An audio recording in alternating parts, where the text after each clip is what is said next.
1 minute.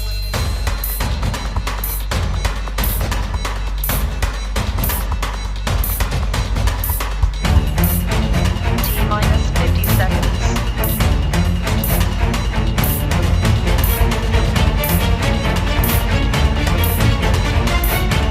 T-minus 40 seconds.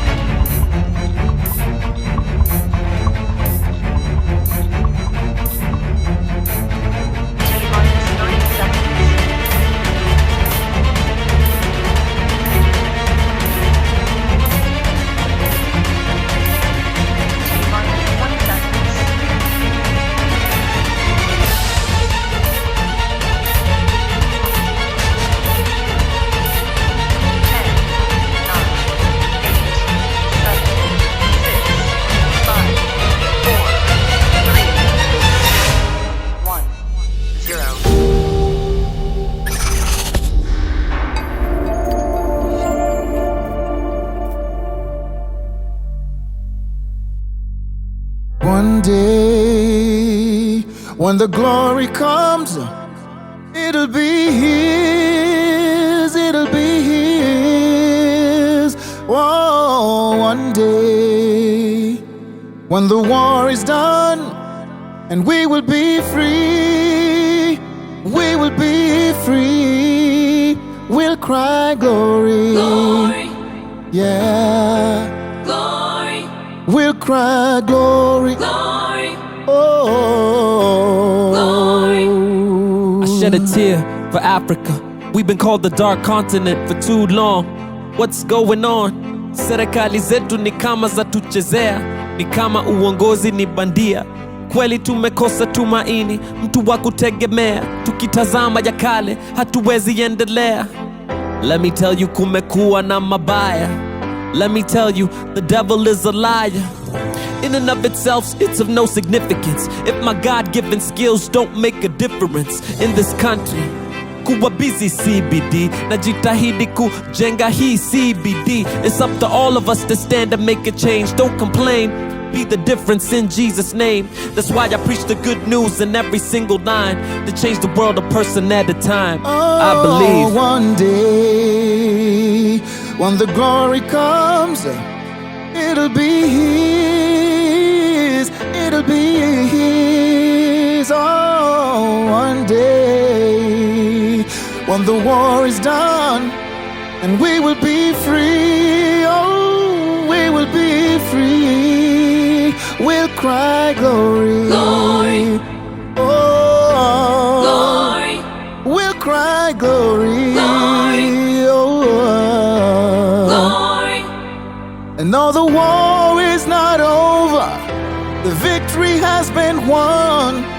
We'll fight on to the finish, and then when that's all done, we'll cry glory, glory, oh, glory, glory, whoa, whoa, glory, oh, glory.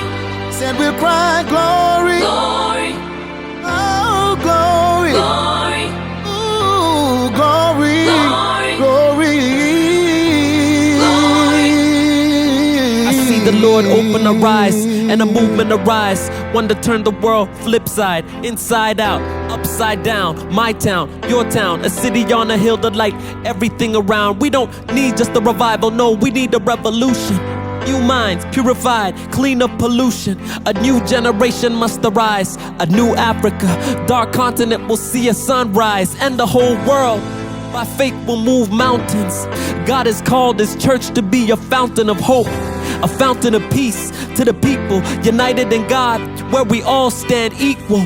Jesus didn't blend in, Jesus changed the world. He lives in us right here, right now, so we can change the world. That's why I try to spread the word to every boy and girl, to change Africa and the world. I believe one day, when the glory comes, it'll be his, it'll be his. Oh, one day, when the war is done, and we will be free, we will be free. We'll cry glory, glory, we'll cry glory, glory, we'll cry glory, glory, We'll cry glory. Glory. Oh, we'll cry glory. Glory. We'll cry glory. Glory. Oh, glory. Glory. We'll cry glory. Glory. Said we'll cry glory. We believe it. We'll cry glory. We will see it. We'll see the glory. We believe it. We'll see glory. We will see it. We'll cry glory. We believe it. We'll cry glory. We will see it. We'll cry glory. We believe it. We will see it. Oh.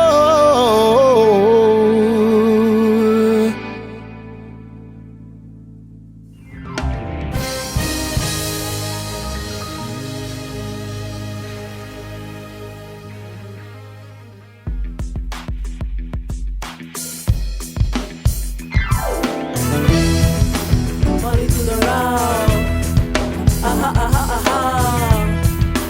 Who's laughing now? Exponential potential.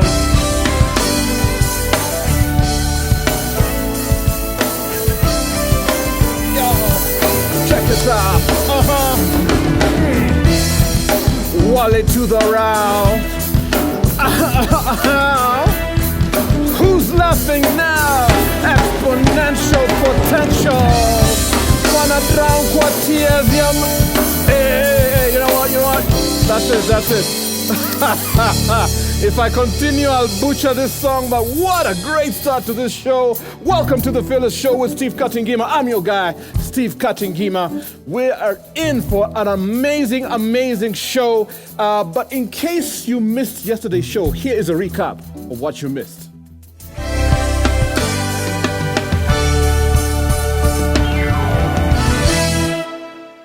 You can win. Welcome to the Fearless Show with Steve Katingima. Hey, you're looking sharp, my brother. Asante sana. Hey, I can see the tie. Oi. Once a year. Once a year. There is something, there's an acronym I like to use. Yeah. MAGIC. Magic. M stands for meaning. We want to be a part of the transformational movement. So what would you do with $1 million, man? I would leave Kenya. Find a Where? life in the Bahamas. No, we want you here, man. We'll Skype in the sessions. The mentee needs to realize the onus is on them to follow up. And if it's a good mentor, they may give you assignments or check up on you. Yes. Every one of us has an onus, has a responsibility now to help and to solve a problem.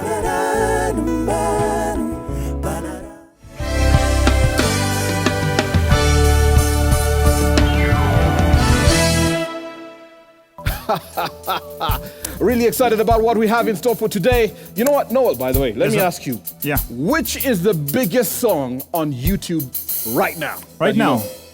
Isn't it Gangnam Style? That's a couple of years ago. No, it's not. Let me give you a hint. So this one, I don't know how many views Gangnam has. I know the closest one was Beyonce's Hello, that had 1.9 billion views. This one has 8.9 billion views. Now that's even weird because that's like the population of the earth. Yeah, and more. 8.9 billion. How Actually, I that's- wish How you wish. that my songs were that big. I know. But this is a modern classic, by the way. It's so lyrically deep and so philosophical. And it's played in every single household. Okay. Just give it a guess, man. National anthem. I wish the national anthem was that famous, man. But wait, let me just drop it to you. Here it goes. It's Baby Shark do do do do do, Baby Shark do do do do do do, Baby Shark do do do do do do, Baby Shark. Hey, Get biggest out. song in the Nah. world right now. Modern classic. You can't Deep. use the word classic and Baby Shark in the same sentence. Please. You can't. I yeah. revoke the use of classic for the next few days. No, you break it down. What do you understand by classic? What is Classic, man, are you giving me the chance, the opportunity? I'm giving you the opportunity. Hey. I've moved off the show to you, man. Wow. Come on. Band, I need your help, Hapa. Yeah. What is classic? We can teach this man what classic is. We're going to take you decade by decade. Tuanze wapi? 80, 70, let's start the 70. 70s, yeah. 70s. Yeah. Aya, here we go. Hey, I remember this one. One more time.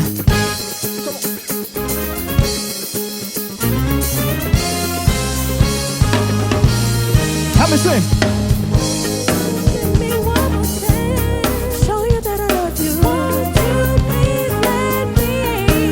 One more time. Oh, darling, I was blind to let you go. Let you go, baby. Now that I see you is all. I want you back, yes I do now. I want you back, ooh, baby. I want you back. I want you back. One more time. I want you back. Ah, you guys go home, man. What do you too know much. about that? That's too much, man. What do you know about that? Oh, okay. That's classic, man. Yeah, that's classic. What else do you Now have for me? 70s, let's go 80s. 80s are too many artists to choose. We've already done something that's Michael Jackson related. So let's do the late great Luther.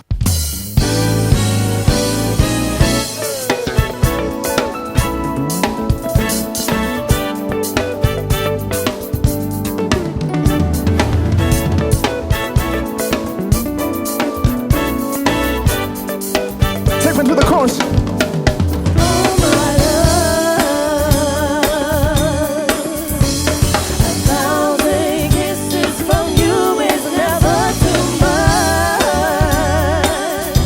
Here we go. Never too much, never too much. Come on now, come on now. Did you hear my voice there? Even me, I did that, man. I had you, babies. We're hiring for Fearless 2022, by the way. I love it. I love this jams, man. You guys are on fire. But now, when we get to the 90s, just in case someone is tuning in and they're wondering, I thought this was a church summit. Like, what are you guys playing right now? Yeah, we have to be sober, Oh my kosher. gosh! Yeah. But all this music kind of influenced this next artist that we picked for the 90s. Uh-huh. And this was kind of the biggest urban gospel jam at the time. And it needs no introduction, just a musical bed. Here we go. Come on, man.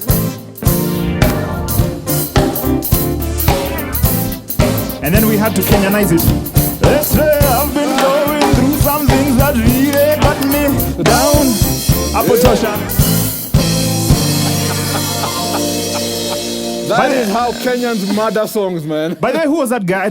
I never really found out who that was. It's like a one-hit wonder, but hey, you Please, guys, if you know who that was, type it in the comment section. I really want to know we who need that to meet is. that guy. We need to salute him, man. He put us on the map. He adds some fiber to the song, man. Oh man, but early 2000s was the era of the boy and girl band. I don't know if that era is still alive. Well, we have South Soul, but these guys were the gospel Destiny's Child. Wow. Hit me. Hey. You can see the video there on the street right now. I remember.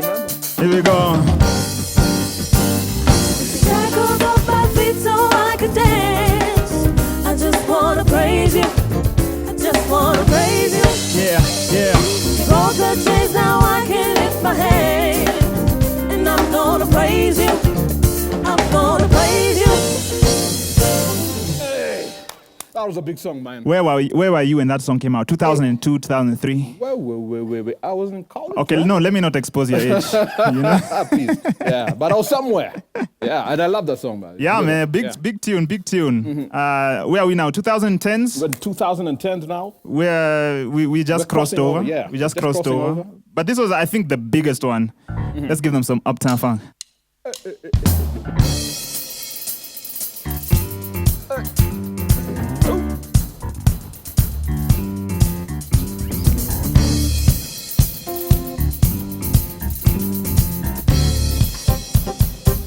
Take me to the pre-chorus. Girls hit you hallelujah. Girls hit you hallelujah. Girls hit you hallelujah. Cause Uptown Funk gon' give it to you. Cause Uptown Funk gon' give it to you. Cause Uptown Funk gon' give it to you. Saturday night when we in the spot. Don't believe me, just watch. Come on, let me see you get down right now. Don't believe me, just watch.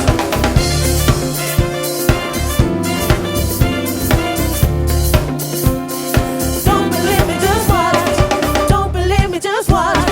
Don't believe me, just watch.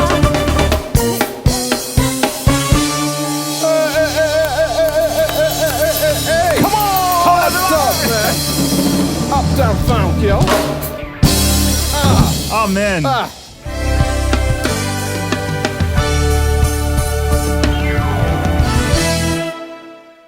Welcome back to the Fearless Show with Steve Katingima. We're so glad you could tune in. Hey, Noel, that jam was the hook for shizzle, manizzle. You know what I'm saying? Yeah, I loved it. Funky. So this is day 3 of the Fearless Summit. And this is a unique gathering of church and marketplace leaders who are passionate about transforming society one sector at a time. Now, we've been talking about champions are made, and that's our theme, and mostly focusing on how we can change our mindset so that we can develop champions in the sectors that God has placed us in. Some really cool conversations lined up. We are going to be inviting on to the set an amazing gentleman hailing from Eastland who is transforming the creative space in the Eastlands area, one creative at a time. Now, for those of you who may not know the geography of Nairobi, Eastlands is the southeastern side of Nairobi, and a large chunk of the population in Nairobi actually resides in Eastlands. If I'm not wrong, it's about 80%, right? Yes, about 80%, yeah. But before that, let's hear what some other guys are doing in the creative and media space. And this guy actually stamped their name when it comes to entertainment, especially in the Christian circles. They're known as the Kubamba crew. Check this out. See what they're doing.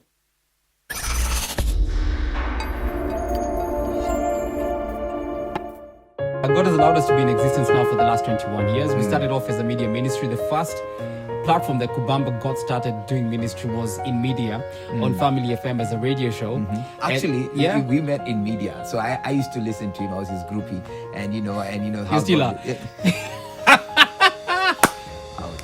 What's up, wonderful people? My name is DJ Moz and I serve with Kubamba. And my name is Njugush and I also serve with Kubamba Ministry. From 11 o'clock to 1 p.m. only on your number 1 station. See you Sunday and have a fearful week.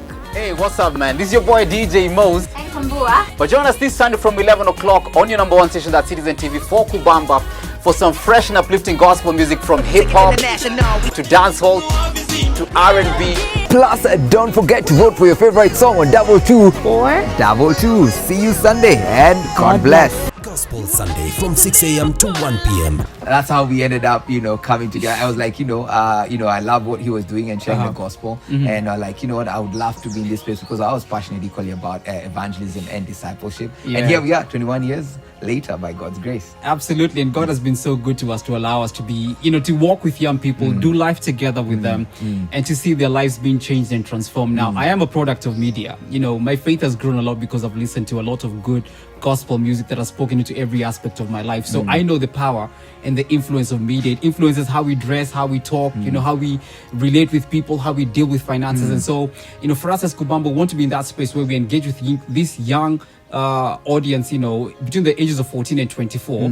And of course, media is a big piece for them because that's what they consume. And Njugush will give you some stats in a few minutes. Yes. But basically, we want to be able to see this young person being whole, Amen. And getting to a space where they can represent Christ Jesus in the fullest in their life. We want to be able to evangelize them. And God has allowed us to do this over the last 21 years. We want to disciple them and walk together with them. We want to see them having a sense of social responsibility so that as they relate with one another, they are doing life together, out of biblically based principles. That's true. And, as a result of being in media, people were able to interact with, the Jesus in us and hearing the good news and the message of hope. And they were like, we want you to come to our schools, to our churches, to our neighborhoods. And out of that, in the last 21 years, by God's grace, we have met face to face over 3 million young people. And we have had over 750,000 salvation stories. All glory to God. And indeed, as a result of being in media, and more exciting this year, we got into a partnership with the Anglican Church and One Hope.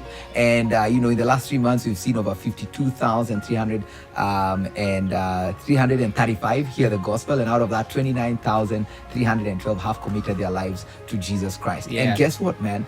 These young people are online. They are on the media. They're like consuming media every day. In fact, research done by One Hope actually shows the Kenyan youth spend 7 hours, 40 minutes online, all right, daily, which is more than the global average of 7 hours, 23 minutes. So as a church, if we're to be effective, if we're to win the next generation, we have no otherwise but to be in media. And so, for the guys who are watching, this session today, want to encourage you and ask you, consider how, for us as a church, and when we say a church, it's not a building, it's not the pastors, but all of us as individuals, people who are in the faith, how can you be able to put out content that's relevant to this generation, that they will be able to see, I need to change my life, or I need to walk on the God side of life, because, Christ said, I have come that you may have life and have that life in abundance. And so may God be with us. May he give us wisdom on how we can be able to influence this young generation that are an imminent danger or an infinite possibility for God's kingdom. Amen.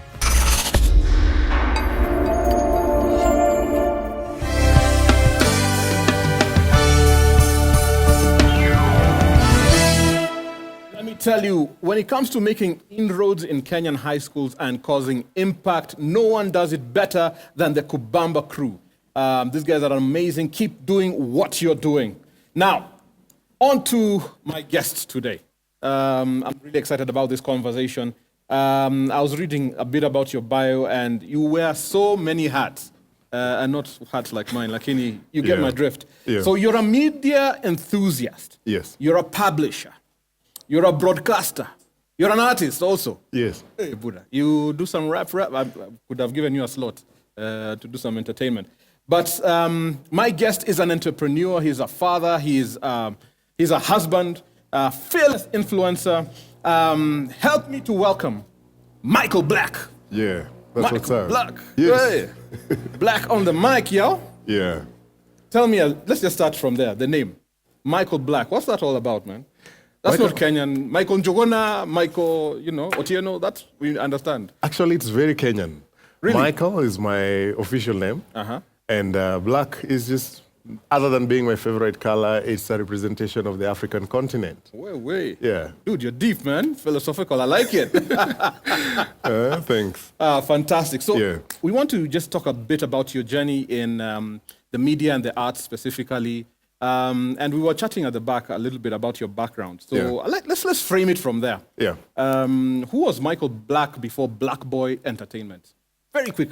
I think it's easier sometimes for me to say it's easier to count the things I have not done in this city because I've done everything that a young person would possibly want to do. Should I be scared? I think you should be. Yes. Okay. But not for today. Not for today. Yes. At least your blings can rescue you for today. Yeah. So I think like any other young person in the city, after high school, you're trying to figure out what's next with your life. Parents seems to have let you now go out there. You're on your own. And be an adult. And I think in the process of all that, tried very many things. My parents were not fortunate enough to take me to institutions of higher learning. So I came to Nairobi courtesy of my cousin who was willing to pay for my college. And just a year into my college, he got a green card and had to fly out. Wow. And then at that space, you're lost, you're wondering what happens. So next. you just abandoned, he's out of the picture, you're just there, in the city. He left and he left us in his house. So he paid for a couple of months down the line. And then also, as a breadwinner, there's a lot of pressure, there is a lot of expectation, and time got there where now I couldn't live there anymore. I needed to look for my own space. I needed to figure out what was going to happen next to my life.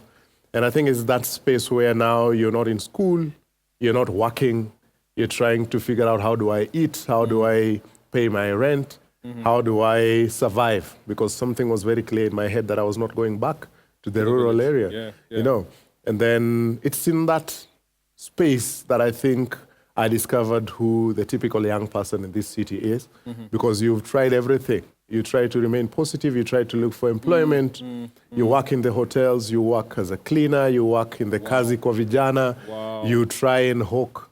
I've hawked CDs, I've hawked t-shirts, I've done quite a bit. Wow. And I think that is the space where now I was really figuring out how do I survive? How do I survive how do I care about myself? During that season, you feel not loved enough, you feel not cared about. And I think it's in that space that, as many other young people, you'll find yourself in the wrong spaces, because as somebody who used to play soccer, in the soccer field, you meet all types of people. I met young guys who were very good, and they were paying their rent so well by mugging people. Comfortably. Yes, they're mugging people at the end of the day. How they are, the source of their income. Yes. And then you ask yourself, why should I be 5 months in arrears? And I know few people who can make quick cash. That's right there is a very pertinent question, because you're faced with a real dilemma. Yes. The reality on the ground is very different. Yes. And you have this moral conflict. Should I not? Yes. Let's fast forward a bit. So here you are, award-winning filmmaker. Yes. Black Boy Entertainment. What happened? How do you move from that place where you're desperate, you're on the verge of just making some very bad choices, or you did. Yeah. And then here you are, an award-winning filmmaker. Yeah. And it's, to be very sincere, it's been a journey. I wouldn't really say it's something that happened. It's a long path that had tears and had so much in it. Because in that space where you're trying to figure out who you are, and that loss of direction actually led to my finding direction, because I think, not even going so much into the details, is that I lost my very best friends who were now gangsters, who had now learned how to use guns. But I was not courageous enough to say I wanted to pursue that as an avenue to sustain my stay in the city. So I found myself in Kibra. And in that space, there are a lot of people who are filmmakers, and everybody, the film world is present in the Kibra the space. Yeah.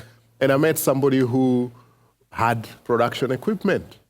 And I had to carry his tripod for 3 years to get to understand what it takes to be in the film business, because before that, I'd really desired to be on TV. But I grew up in a space where no one had ever been on TV. I'd never seen anyone who I knew on TV.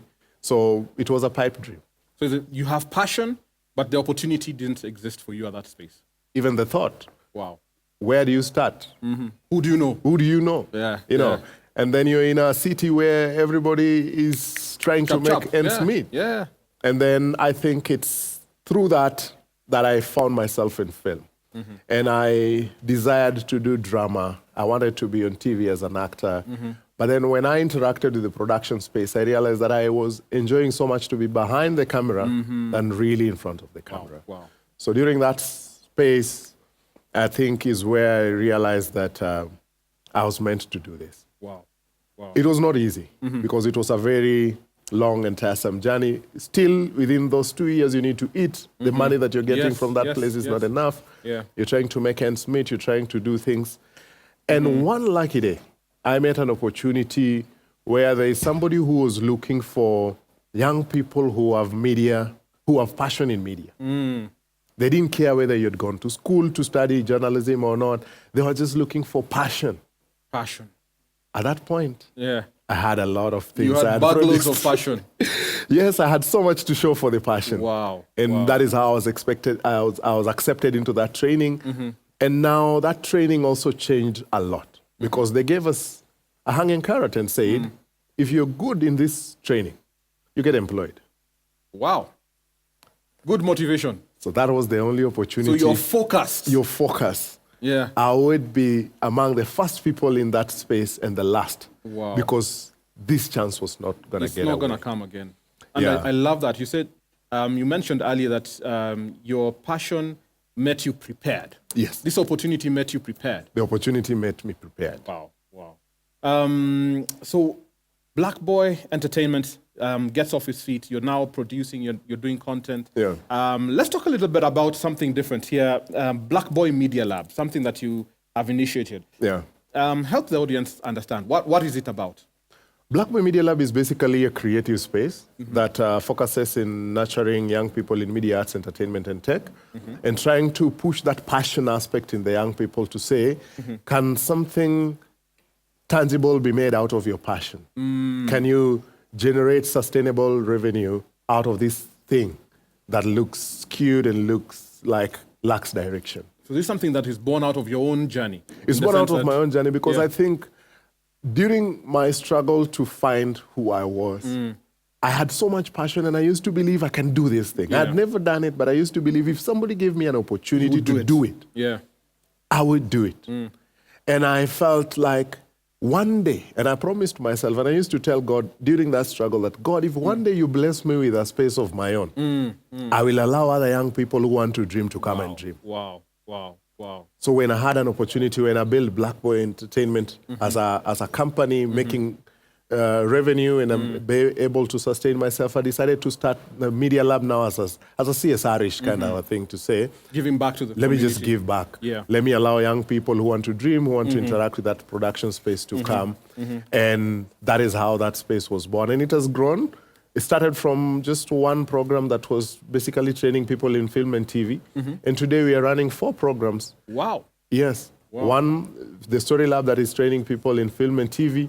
We have the Pretty World that is training young aspiring models to think about leadership amidst the creativity in the runway. Yes. And there is also the DoX that is now focusing on the tech. It's more of a legal, a space where people want to learn digital stuff. Not necessarily ICT training, but people are asking themselves, how can I make money on Instagram? Anyway, and Instagram. that's the prevalence right now. Yeah. And then finally we have Voice of Eastland that is majorly focusing on musicians, rappers, and poets to say, how do you generate income from the creative industry? Wow. Yeah. So I love that spin. There's an entrepreneurship, mentorship kind of thing that I'm seeing that you're mixing between the two. Yes. Any success stories from the lab?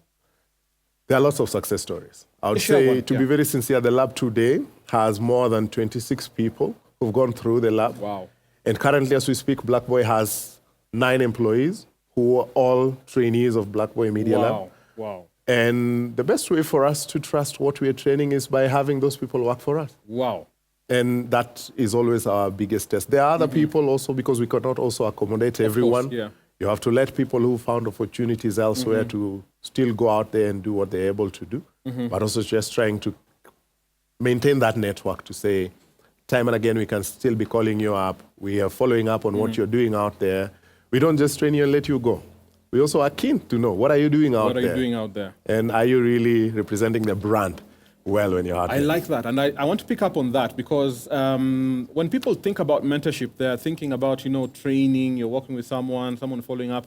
But there's an aspect to relationship that exists within mentorship. Yes. And from what I gather is that you're very deliberate about creating a relationship. Yes. So whereas you're opening the doors for everyone, you're also inviting people, specific people, to walk with them in that particular journey. Yeah. Tell us how your style of mentorship. What is your style? The truth is, very many young people know what they want. They just Contrary don't know. to popular belief. Yes. They know what they want.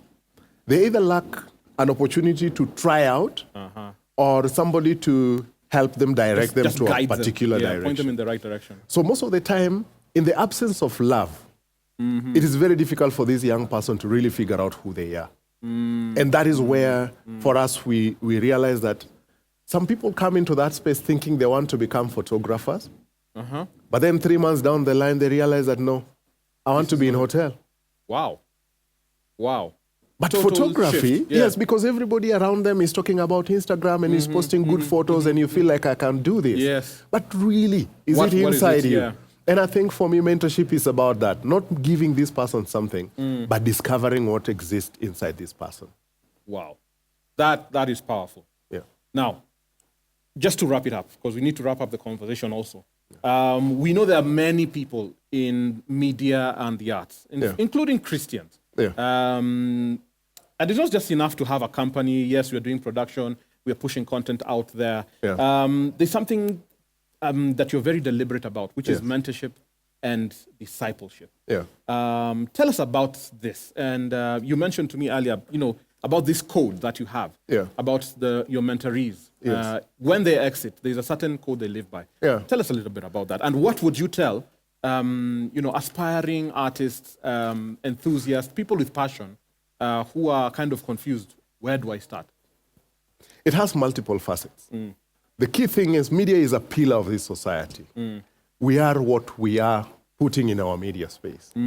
If we put rot, That is what we reflects- feed our yeah, community. yeah. That is what we feed our society. So our content creators must be very deliberate in what content are we creating. And that is very clear. Not in just our- pushing You're anything not just out. pushing anything because of Yeah, likes. yeah. We are not chasing the likes. You have to think about what are you putting out there deliberately. Yeah. And that is something we tell the people who've trained with us, that you have to do better than us. Not anything below. The bar is set. Yes. Wow. Do better, or at least do what we are doing. Wow. Because when you look at the social fabric that we have in our society today, and think about the media space today, people want to assume that young people want to entertain themselves with a lot of sexual content. It's a lie. There are a lot of young, positive thinking people in this country who are not as sexual as people want to make people to believe. But sometimes, because that content is what is readily available, it will be consumed. But we have to bring ourselves into a space, and I want to echo what Ezekiel Mutua, for instance, has been trying to do, that we talk about sober content. Sober content. I love that. The US exports content. It's their biggest export. We have a beautiful culture as Africans.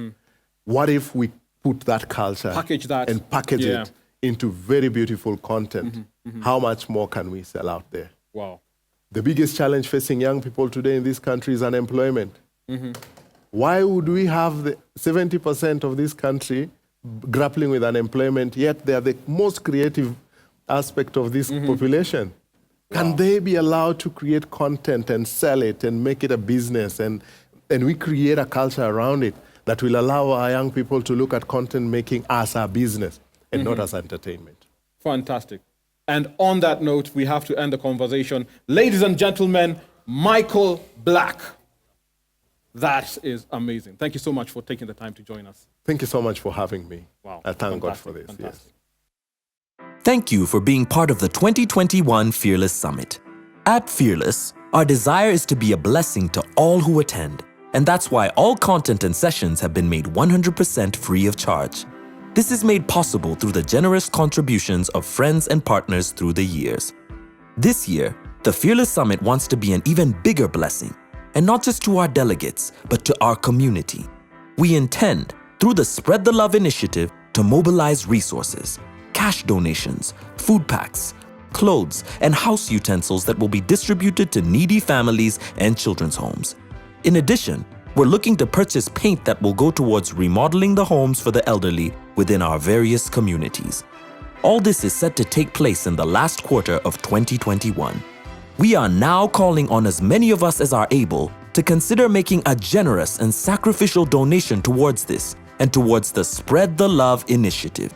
To do so, physical gifts can be deposited at any one of our Mavuno churches, and cash donations can be made via www.fearlesssummit.org/give. Spread the love, mobilizing God's people to spread God's love.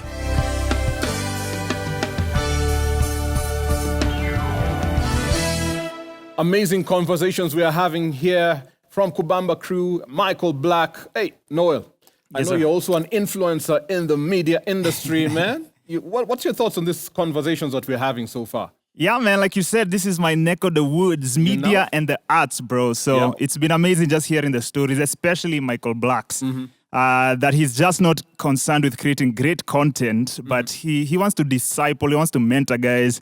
And I think that's a take home for me as well, because that's a thing I'd like to do as well. So big up to you, Mr. MYKAL Black. Yeah, absolutely, absolutely. Thanks, Noah. Come on now. Now, we're moving on to our next conversation, our feature conversation. It's going to feature two very interesting gentlemen. One is the executive director of the summit, Pastor Murithi Wanjao, and we've had the pleasure of hearing from him earlier. He'll be joined today by a media practitioner who's been practicing for the last 30 years, 20 of which was spent at the BBC. Now he's consulting with NTV and runs a mentorship program that's helping young journalists in Kenya. Ladies and gentlemen, Joseph Warungu.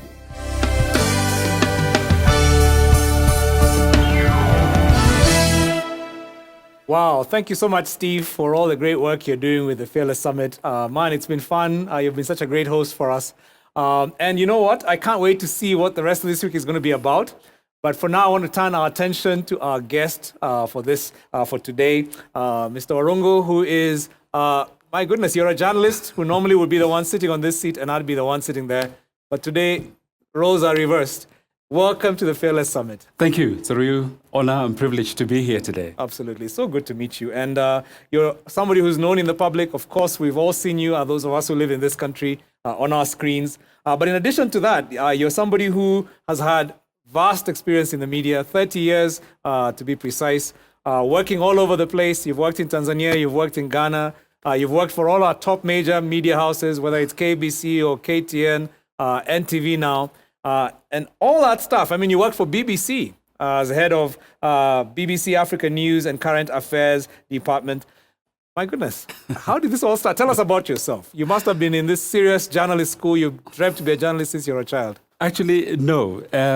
People get shocked when I say I'm not a trained journalist in that sense of the word. I'm just someone who's very passionate about media, passionate about journalism.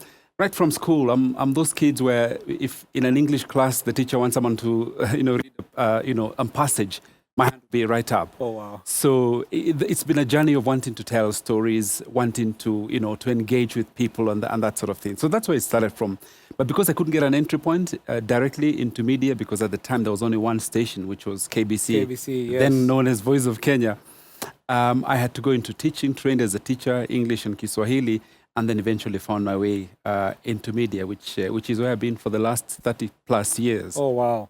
And when you say 30 plus years and you start talking about VOK, we can tell you're not a millennial. You can't tell by looking at you, because you look really young. You must tell us the secret of how you stay so young. But I'm told by your colleagues, and that's how I even got to hear about you, because when I was looking for somebody who has a passionate faith, works in the media, is passionate about mentoring and raising others, your name really surfaced in significant ways. Tell us a bit about your faith journey and what it is about you that has caused you not to want to separate your faith from your profession, like so many of us do. So I've always grown up in church, but not necessarily as a Christian. In fact, strangely enough, I've been born again in 2011, just actually when I decided to leave the BBC. And I just thought, yes, I've seen that, done that, been to all these high places. Let me look at the inner man and see what that is all about. But I think the principles I've carried throughout life from the way I was brought up by my mother, it's a place of integrity, a place of self-respect. So in a sense, I lived and practiced Christian values, but not necessarily as a Christian. Yes. But when in the course of my work, I just found no way to separate Christianity or my faith from my work. And that's because the work that I chose to do, journalism, is in my heart. And when I look at even the teachings of the Bible, I say Jesus today would be a fantastic journalist. He taught through stories, and stories is what we tell. Yeah. Some actually scientists go as far as saying he also knew or was familiar in those years about broadcast principles. They explain that one of the reasons Christ would preach from a boat is because when you speak across water, your voice is amplified. Oh, wow. And if you try to speak near a swimming pool, you'll see that that's a principle that works. Interesting. So he was a broadcast journalist. That's what I would call. And I identify with his stories. And then I look at other people that I admire in the Bible. King David, who today would be a huge creative artist in my view. That's true. This was a man who was into poetry, a man who, by now he'd have the biggest global hit, from Psalms 23. so it's people I identify with, and they practiced, those values. And then journalism itself is the core of journalism is about service. It's to be a good journalist, you must love people, you must care about people. Oh, wow. When you go back into Isaiah 61, that famous piece of scripture that Christ also read out and started from, it's, God says, I am the Lord, and, I hate robbery, I hate injustice, I love justice. Wow. And that's what our work is about. Yeah. It's what a famous American, journalist in 1902, called Peter Dunn, said, our work is to to afflict those who are comfortable and to comfort those who are afflicted. So it's about equality, it's about service. So those kind of things are actually Christian principles. When you're going out to do a story about people who have been oppressed by a landlord who wants to terrorize them, when the forces of the state wants to, crush the poor, as a journalist, you must stand up for those who are suffering those. When you find people who are very comfortable in stolen resources and money, your job is to say, hey, how did you get all this wealth? So you tackle those who are very comfortable in illegal wealth, but you also look out for the sick who don't have means to find hospital care. Yeah. So that's why I could not see any difference between the work that I do, the stories that I tell, and Christianity. Wow. So I lived as a journalist. I'm a Christian. As a Christian, I'm a journalist. It became one world to me. It's interesting. You've defined journalism for us in ways I'm sure many of us have never heard before. And just the thought that journalists should be about equality and justice. It's a service. We're going to come back to that because I think that's it's a radical, probably not much practiced or heard of definition. I'm sure a lot of younger people would be looking and thinking, is it talking about the same thing that we know about and we thought about journalism? But I can only imagine keeping your faith and being known as a person of faith in the media space. I call the media the secular and secularizing space. Yeah. Because the force there is really to just weed out any element of faith. How have you managed to do that? I think I'm lucky because I was brought up in old school journalism at KBC, where news, and these are principles I teach and spread to younger people in the profession. News is never about you. You are just a conveyor for the content. Yeah. But now we're in a space where it's about me, it's about my brand, it's about my followers. Yes. We actually don't care too much about your followers. We care about what you want to tell us. We thought that's what I'm sure here people are hearing this and thinking, I thought that's what it is about. It's about building my brand. It's completely the opposite. It's about, have you, in my rule book, I say, and I repeat this wherever I go, that to be a good television presenter, you must get rid of anything, any habit, anything that you wear, anything that you say that gets in the way of the message is a no-go area. So if you're full of bling-bling, rattling the microphone, if we're focused on your dress rather than what you're saying, then it's a no-no. But now we've turned it around. It's not supposed to be about me. No, it's not about you. It's supposed to be about the story. It's about the story. And the story is also about the people. So it's always about what are the people going through? What are you telling us about their people? What are the solutions? What are the problems? So you find that also media is a place of privilege. Because you have access to power, very close proximity to power, you interview politicians, you interview presidents. I've interviewed quite a number in my life. And we sometimes get confused and we get a little bit twisted. When you interview the president, you are not actually the president. You just happen to be there on behalf of the millions of the audience who could not be there. And it's a place of privilege. Wow. So there is a lot of pressure to conform. There is a lot of pressure to look good, to feel good. Even though in my private interactions with quite a lot of people in the industry, they go through hell. These are people who have huge debts to maintain that kind of profile, that kind of living. So you're living a life that is actually not necessarily you, but because the public expects you to look that way, feel, to present yourself in that manner. So it's a place then that easily leads people to depression. Yeah. It's a place that leads people to a lot of things that I've lost a lot of colleagues along the way in my long journey, people who fell victim to drugs, to alcoholism, to promiscuity, because things come cheap. In my early days, I used to have a ticket to pretty much all the good clubs in Nairobi. You go there, your face is enough. Your face is a ticket. Just pay and Billy, 2 beers. Yeah. Sorry. So your face is enough to get you to the nightclub. So, how does a Christian survive in a space like that? How have you survived in that space? Choices. You make a choice. That where I'm going with my career is more important than, the pain that I'm going through right now. We have a generation right now that's in a hurry to get things, but I've learned that to get to the top, you really must learn the ropes. Wow. Then that way, when you get there, you're sure to hang on. If you get there far too quickly, you might find you're in a flimsy position, you could fall down. So you have to persevere. Above all, you must have something deeper in you, which is where now faith comes in. A belief that God has charted you on this journey. Yeah. that, you know, before you were born, you were set apart for this kind of thing, and you believe that, and you pursue that. And without looking at what your neighbor is going through, oh, look, these guys are going much faster than me. And that's how I focused. I want to be the best storyteller that there is on broadcast media. And that's why I will be, and that's what I'll continue to be. Staying focused, understanding your faith, understanding what's inside you that drives you. Now, I mean, you're hearing it from the man. I mean, this is incredible stuff.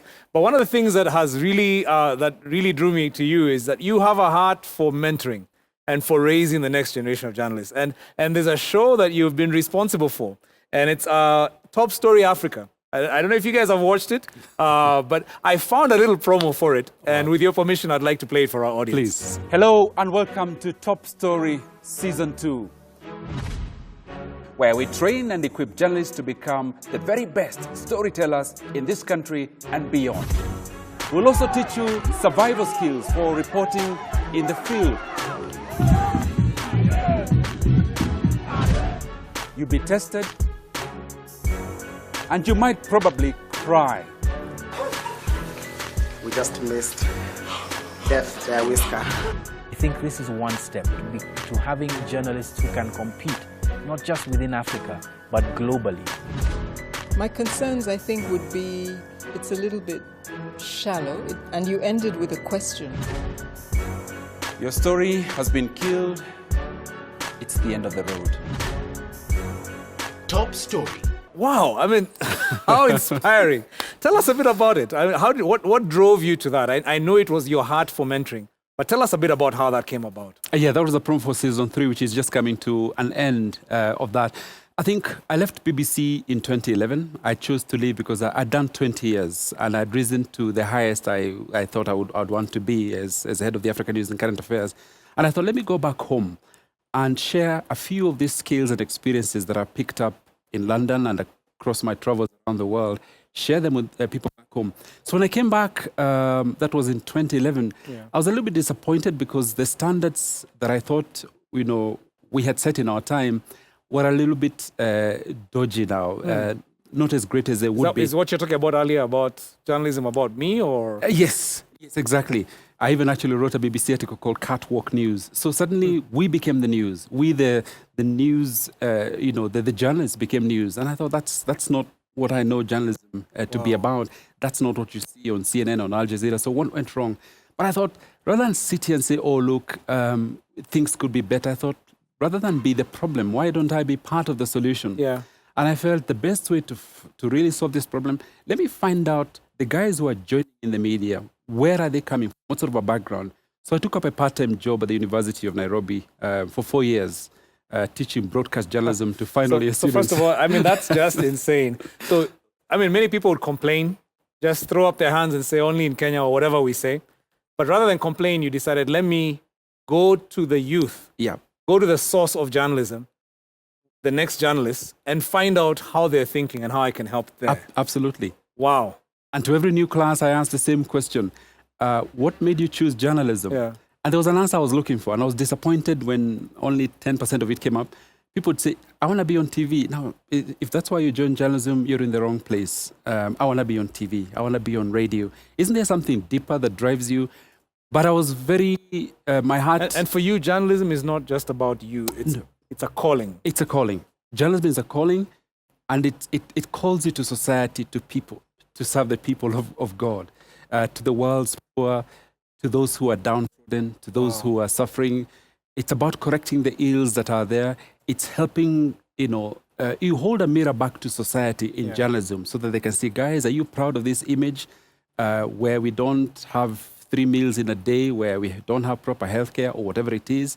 And also point that mirror at things which are going well, you know, people who are doing the right thing. So those students who told me, no, I want to write stories about my society. I'd like to speak to people. Then those are on the right path to journalism. So that's where my journalism journey started. Then I found I was only dealing in a class, maybe about 40 students. I thought, we can make this, I just felt maybe there's something a lot more that we can do this. So something needs to change with our next generation of journalists. Absolutely. And so how does the show tie into that then? Now, that's when I launched Top Story, which is a national mentorship program. Essentially, it's in the form of a competition. To make it work, we thought we would run it as a reality show kind of show. So we approached a number of universities, said, can you select for us 3 of your best final year students to come and take part? And we had about 12 universities that came in that, the big ones, Daystar, University of Nairobi, KIMC, and many others. And they brought in these students, 60. We started with a group of 60. Wow. Took them through the paces of, just reaffirming the principles that they'd learned. This is how you do a proper interview, etc. And then connected them with the people from the industry, the likes of John Alanamu, Dennis Okari, Janet Mbogwa, and many others. People they look up to, people that they know. And by hearing their journey and their stories at close proximity, and just the fact that you spend a few days with these people that you see on screen, when you get to understand the workings of Dennis Okari as an investigative journalist, what does he have to go through? The amount of work that is involved, painstaking research. And I could easily see a mental switch going on. So they realize this is hard work. You don't just show up in front of cameras, have a big, broad smile, have a nice sharp wardrobe. suit, nice wardrobe, great makeup. I say, hi, welcome to, to news. It's a lot harder than that. And so the idea was to inculcate in them certain values, the values of hard work, that it's a long journey, it's a marathon. You can do it in a sprint, but you'll wear out far much quicker. Yes. If you want to stay as long as I have been, over 30 years, then you have to be very deliberate about it. And the response and was I love huge. how you talked about the fact, when you talked earlier, you shared how you share from your life. You share your life with them. They have your phone number. Yes. They're asking you questions. It's about your values and your passion, not just the principles. That's right. And for me, mentorship to work, you've got to be vulnerable. Allow yourself to be vulnerable. You're exposing your entire life as it is for these young people to critique. Say, hey, but you hang on, but how did you do? How did you handle this? Yes. And so just give them access to yourself, because for me, the best way of mentoring is by doing rather than by, it's almost, I think, what Christ would do. Rather than just, go to John chapter this and verse this, do it. Say, guys, here is a story that I put together, and you play it. Say, wow, did you do that? Then you unpack it. Yeah. And here's something that I didn't get right, because I've also made mistakes. And this is what I learned, from it. So those kind of interactions. So you've had 300 students, I think, across, go through the program Go through the program. And even more, if you are, people in the industry who might still mentor in different media houses, not just in Kenya, but in other parts of Africa, who still keep in touch, saying, Chief, I'm struggling with this, and so on. So that's how that started. And then it's grown into something so huge that every season, we started with 12 universities. We went on to 20. And by this last season, and this has been a 6-year journey, 25 universities, and we had to turn down, quite a number of applications. So every year we are getting requests by, and I'm also very deliberate looking for, not just for huge public universities, but small institutions that are also trying to train journalists, just so that you can have that mix of and blend of. And I know that you're not balling, you're not making a lot of money from this. You're actually raising money to do this. Absolutely. So it's a passion project. It's a passion. We raise, I think every time I announce in my household that we're going to do another season of Top Story, my wife goes into that, that look of, here we go again. Budget Toto is down the drain, because she knows it's going to cost. It's going to be very intense. It takes of your time. It takes of your resources. But that's what it is. Christ died on the cross. What other pain is bigger than that? Just so that we might have life ourselves. So I felt I'm not too sure I can die on the cross. That is maybe a very hard. But can I do this one? That one is reserved. Well, I don't know if you guys are getting this, but I mean, I'm so inspired, because I think what I'm hearing from Warungu's life, it's a personal journey, but he's really inspiring, because he's saying if you want to change your industry, you want to change the place that you are serving in, the place you have a passion for, you could talk about it, you could make noise about it, you could try all kinds of things, but hey, you can pour your life in the next generation. And you can raise up leaders who have your passion and values. And I think that's what you've really been doing. And I think for me, I'm so inspired. Now, it's interesting because media really sets an agenda. Yeah. I've always said, if you want to start a revolution, just capture the heart of the media, because the media changes how people think. How important is it that those coming after you can see and understand this? And how should they take that? Because there are journalists watching this even right now. What do you have to say to that? Because, I mean, it's like you really have power, as you said, as a journalist. Yes, and you have to choose to be very deliberate about how you use that. I think I still believe that media has a role. And I think for me, media especially comes into its own, plays to its strength in times of crisis. I grew up as a journalist in the early 1990s when Kenya was going through a very difficult period, a lot of violence, as people were fighting for, multi-party democracy and the repeal of Section 2 of the Constitution to make this a multi-party democracy. Yeah. And people died. We were on the streets. We're the people who founded, I am one of the founder anchors and reporters of KTN back in 1990. In the trenches so then. We were in the trenches with the likes of Orengo, Martha Karua, Kenneth Matiba. And all that stuff. We were in the trenches, so to speak, so that your camera and your mic can record this, can spread the word. I remember traveling on a trip to Zambia, and they were a little bit ahead of us. They were already doing demonstrations in the streets. And I did a story there, and when it was broadcast on KTN, people said, hang on, it's not just about us. There's a wave that is sweeping across Africa. People are demanding for a bigger political space, a much more freer space that people can, can play in. So as media, right now, we're in a different type of crisis. The pandemic itself, the COVID-19 pandemic, is a difficult time, with job losses, with a lot of unemployment, with a lot of mental anguish that is, across, intolerance at some of the highest levels I've ever seen. This is when media needs to really stand up and point the direction. And the way you do that is to get hold of those young storytellers who will actually suffer the biggest consequences of this, because this is going to be their future in the next 10, 15 years, and encourage them to own this space, to shape direction.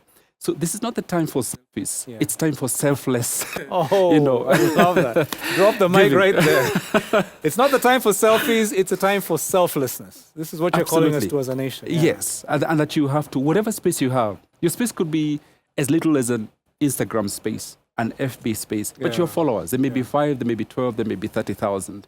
But what are you doing with that? Beyond making a living out of that, what else are you doing? Is your life itself as a journalist a true reflection of what you want society to be like? Are you part of the change, or a hindrance to change, an obstacle to change? I believe that we have a role to play. And people think that you must own resources. Just one man, when I did Top Story with a few friends, reached out to a few people who could help. It starts, every single revolution that I know of has started with just one man. One person. Just one person. And then they built up a momentum, around it. We're called to do, at the very least, you must leave the world and the country better than you found it. At the least. At the least. Wow. And that, I love that. This is a thing I was taught at school. It was always ingrained in us. We used to be told by our principal, we used to call him director, that if you're given a coffee cup to wash it better than it has ever been washed before that, yes. And I live to that principle. Wow. You must leave a place sparkling clean, so that when someone else comes and says, okay, well, this place is, at the very minimum, leave it clean. Yes. But if you can do it, leave it cleaner, better than the person a cleaner society, I love cleaner that. lives, I love that. then you're doing I really love that. And I think one of the things I really am inspired about is you've broadened our definition of journalism, because I know there are many people who are watching this who are in media. Some of you, it's different kinds of media. Maybe you're in entertainment. Maybe you're doing it online. Maybe you're doing it on traditional journalism. But whichever way, I think you've broadened it even beyond the practitioners as we know them to every single one of us. We all have one of these. Yeah. And many of us have Instagram accounts and TikTok accounts and all those other accounts. What are you doing with it? And you're saying it's our platform.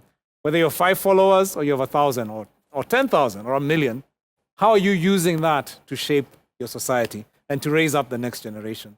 I really love that. Now, if your vision came to pass and the guys you're raising up caught your heart and they changed journalism and they changed media in this country, just tell us what it would look like. Like, what would be the thing that would make Warungu say, I can die, I can go and be with Jesus, I've done what I came to do? I think if you have a generation that helps to reshape this country and this society, to tell a very different story of Kenya in the 2020s and beyond. Journalists who can hold power to account, truly hold power to account, whether it's political power, whether it's marital power, at whatever level that anyone has got power. Journalists who can say, but hang on a minute, if we look at what our values stand for, you're going way beyond, below what we expect of you. For me, that would be a great space. And then also a place of of boldness, because that's something we're losing that gradually. And when I talk about boldness, just a very quick thing that I should mention of my experience in Ghana, where I was working for 2 years. And I've never seen that in Kenya before, but when I started that job as the general manager for news at this TV station in Ghana, I found that these guys started their editorial meeting in the morning with prayer. And that blew me away. I've worked in many newsrooms, I've never seen that. This is all the way in West Africa. They say, before we discuss our stories, can we give thanks and just, and a volunteer would come up and pray. And so that's already people who are combining their faith with the work that they do. So the space that you write your stories in becomes a space of transformation. Yes. And sometimes I'm afraid, even as a Christian, I get ashamed by how even other faiths, are leading by example. The Muslims, for example. You're surrounded by Muslims where you work, I'm sure. Everywhere. Yeah. And I find that even in our own newsroom, when we have, at NTV, we have a number of, colleagues who are Muslim. When it comes to the time for prayer, wherever they are, they'll just push aside their seat, put down their mat. Do what they need to do. Do what they need to do. Christians have no excuse. So Muslims, I find, they live their faith, they act their faith. And that's a challenge to us, as Christians. Our Christianity lives in the pocket. It's removed on Sundays, and we come to church and we're the holiest. The moment we just get out into the car park, you want to cut across, you will not give space. But you have to live it. So if I find young people and I keep track of them, they always send me, messages, hey, this is what I'm doing, or can you help me with this CV? And it can be tiring work because they'll call you at any, the young generation, there is no sleep for them. It's a 24-hour economy. So you'll find midnight. Here's a link. Please have a look at that on YouTube. Tell me what you think. And so, when I have a chance, I'll give feedback. And so you find that you've got to give up your time. Everybody has got time. If you don't have resources, you have time. As a journalist, put up a blog. I do a blog myself, and I get queries all the way from in Zambia and say, oh, you touched me by this. How did you do this? Wow. You help people even connect with nations beyond Kenya. And we're going to get your blog URL so we can share it because I'd love our people to be able to see that as well. Absolutely. So that's a future I hope that... so for me, and I tell the guys that I mentor, they say, hey, but how do we repay you for this? You can't repay me. And I have to be arrogant here. You cannot pay for my time. It's very expensive. And I charge it in dollars. So don't worry. Yes. Don't worry. Yes. But if you can do that to somebody else, just one person, a lot of money. So in other words, it's about influencing the next person. Yeah. And if you have an army which begins with 1-2 soldiers, an army of journalists who begin spreading a different way of, you can be proud as a Christian, live your life as a Christian, bring it to work and stamp it in what you do. Because Christian values are also the values that people aspire to. We're called to feed, the hungry and so on and that sort of thing. That's what it's about. I love it. Oh my gosh, the stage is on fire right now. It's hot over here. What an amazing interview. I mean, I must say I was looking forward to this, but this has even been better than I thought. I feel so challenged because I feel like what we're being challenged by Mr. Warungu here is to say, what has God put in your hands? Where has He placed you? What are you doing with that? How are you bringing your passion to the place you're at? How are you raising the next generation in the place God has placed you? And I'm so inspired that one of the most significant journalists in our nation, for those of you who are from other countries, this man is well respected and well known in this nation, but just sharing how he's leading from his faith. And I believe that he's challenging every single one of us to consider how we can do the same. So one parting shot, maybe, I don't know, I haven't prepared you for this. What's one thing you'd say? There are a bunch of Christians, you have something on your heart that you would just challenge as from where you sit. What would you say to us that you think would leave us with, hey, I need to do something? I would go back to the Bible and say that for every miracle, for every transformation that you read about right from the Old Testament, God doesn't bring an army from... He uses what's in your hand. Yeah. For Gideon, is it the footsteps? Is it the stuff in your hand? So what's in your hand? Is it a skill? Is it just a piece of writing? Is it a blog? Is it your social media account? What can you do today to just impact one person? Don't go for too many. Just one person, and go for someone quite young who's really hungry for that, because then they'll remember that. And then that's how you start with. So what's in your hand today? How can you use it today? Don't wait for tomorrow. Don't wait for funds. Just sit down with someone young and share your story. It starts from there. What's your story? What are the mistakes that you made? And I'm very open about it. I've made a lot of terrible mistakes, and I share those because they're also learning. Where did you get it wrong? where did you get it right? The most difficult question I've ever been asked by a young person in a mentorship scheme is, when did you know you'd made it? And I said, have I made it? I'm still trying to make it. But hey, just one day at a time, one person at a time, and we'll change the world. Wow. I can't improve on that even if I tried. So we're going to leave you with that word. What do you have in your hands? I believe that's a challenge God has for us tonight. And hope to see you tomorrow. We're going to have another amazing day at Fearless. But just thank you so much, Mr. Warungu. You've been a blessing, a real blessing to our whole community. And we really appreciate having you here at Fearless. Thank you. Thank you so much. Absolutely. Good night.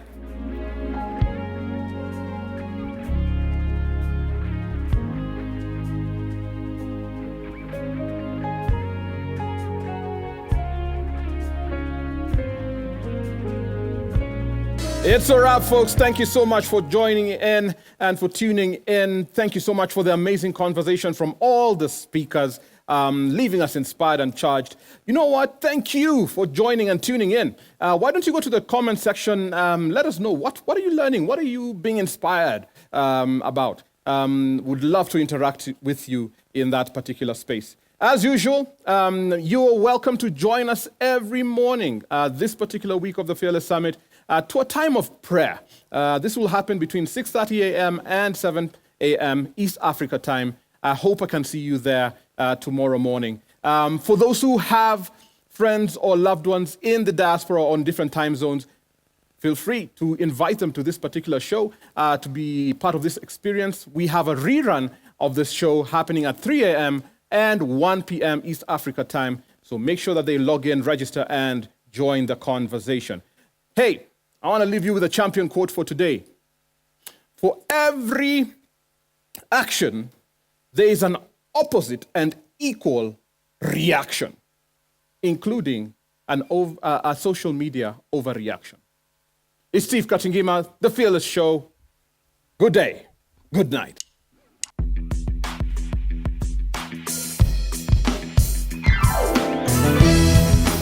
Money to the round.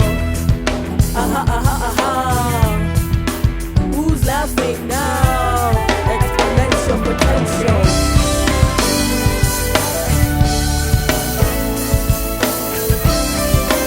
Yo, check this out.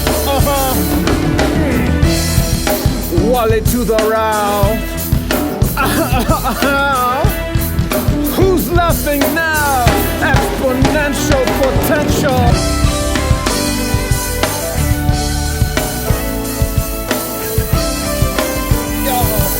Check this out. Wallet to the round. Who's laughing now? Exponential potential.